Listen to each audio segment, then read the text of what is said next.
It's beyond repair. It is. It is totally beyond repair.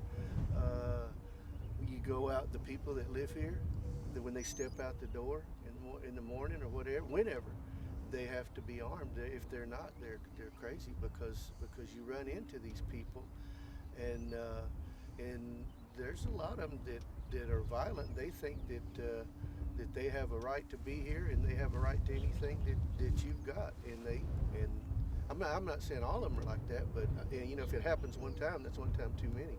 But it happens quite often down here, actually.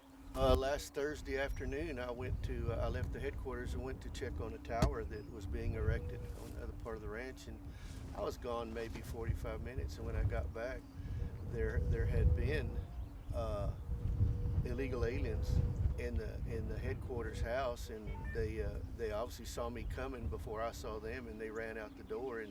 But they had really trashed the house. They were cooking a big pan of bacon, which they left on the burner with the fire just going, full blast. And had I not looked over there, it may have burnt the house down. They broke into a gun deal, and they had taken 3 guns that were loaded and had them ready. I guess whenever they got ready to leave, they were going to take them with them. But I kind of interrupted their plan, and they just trashed the house, for no reason. And this is the second time that's happened to that house in the last 5 months or less, 4 months. I would say that it really got bad around the year 2010, maybe give or take one, probably take one, 2009, 2010. That's when people started being more aware of their situation. Large groups coming through all the time. Probably in that time frame. It started gradually, it didn't just happen overnight, but way back, 4 years ago, whenever the people were calling for more border patrolmen, well, their comment was, well, you already have so many down there, we can't pay them and all that. Well, they didn't send them when they could have made a difference. And now it's too late. It is.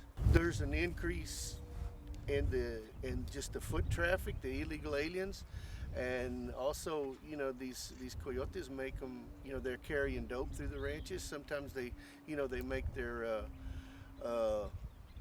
clients, let's say, carry the dope for them. I think our government has been very lax on the whole thing. They thought it was just an exaggeration, and it wasn't. Now, it was an exaggeration from the beginning. People were telling the truth. They needed help, and we were ignored. That's basically it. We were ignored down here. That's why Texas is taking their own initiative here in the next few days. Janet Napolitano, at some point in time, she had to realize what was going on, and she reports to Obama. So there's where it got stonewalled. I don't know if they would, if it was a political thing or a vote getter, or they just didn't care, or what the deal was. But that's where the buck stops with those two, with Napolitano and Obama. They're the ones that put us in the situation that we're in right now.